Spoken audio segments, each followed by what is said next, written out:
नमस्कार दोस्तों, मैं हूं राजीव और आप देख रहे हैं अमानत नॉलेज। दोस्तों, आज हम जानकारी प्राप्त करेंगे कि दान पत्र में मिला हुआ जमीन है मेरा और उस जमीन को किसी ने अपने नाम करा लिया, तो हम क्या कर सकते हैं। दोस्तों, इसी को जानेंगे और जानने से पहले आप हमारे चैनल पर नए हैं तो चैनल को सब्सक्राइब कर दीजिए और बेल आइकन प्रेस कर दीजिए, क्योंकि जमीन से संबंधित नॉलेजेबल वीडियो मैं आपके लिए लाता रहता हूं। चलिए आगे जानकारी प्राप्त करते हैं। तो दोस्तों, इस तरह की बात है, आपको या फिर आपके पूर्वज को दान पत्र के द्वारा जमीन मिला, यानी कि भूदान में आपको जमीन प्राप्त हुआ और उसका आप दाखिल खारिज भी करवाए। उसका लगान रसीद भी आप कटा रहे थे और कटा भी रहे हैं। लेकिन ऐसी परिस्थिति में क्या हुआ कि कोई अदर पर्सन आपके जमीन को अपने नाम लिखा लिया है। अब आपको पता चला, आप परेशान हैं, अब हम क्या करें।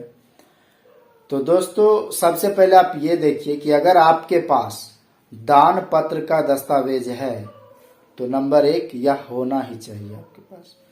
दूसरी बात, अगर दान पत्र के माध्यम से आपका दाखिल खारिज हुआ है और उसका लगान रसीद कट रहा है तो आपके पास ये भी होना चाहिए। अब तीसरी बात कि दाखिल खारिज होने के बाद उस जमीन पर आप देखें कि क्या हम रह रहे हैं, आपका दखल कब्जा है। ये तीसरा पॉइंट, अगर आपके पास दखल कब्जा भी है, मतलब 1, 2, 3 पॉइंट, तीनों पॉइंट दस्तावेज, उसका लगान रसीद कट रहा हो और उस पर आपका दखल कब्जा भी हो, ये तीनों पॉइंट ऑफ व्यू से आप सशक्त हैं तो आप मजबूत हैं, आपको हिला नहीं सकता है।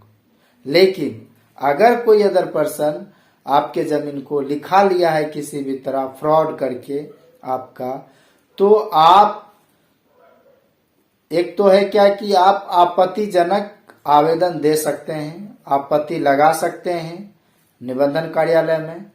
दूसरी बात, आपको अंचल में भी आपत्तिजनक आवेदन देना पड़ेगा कि मेरे जमीन को फ्रॉड तरीके से लिखा लिया है और उसका दाखिल खारिज कराने का प्रयास किया जा रहा है।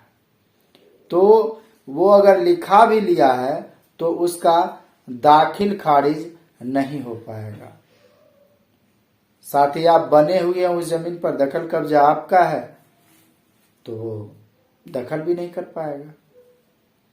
तो ये चीज आप करें कि आप आपत्ति लगाएं, जहां से रजिस्ट्री हुआ है वहां पर आपत्ति लगाएं, अपने अंचल में दाखिल खारिज को रोकने के लिए वहां पर आपत्ति लगाएं और अपने जमीन पर आप बने रहें, डटे रहें, तो आपका वो कुछ भी नहीं कर पाएगा। ठीक है दोस्तों, उम्मीद करता हूं समझ गए होंगे। अगर समझ में आ गया तो वीडियो को लाइक और शेयर करना ना भूले।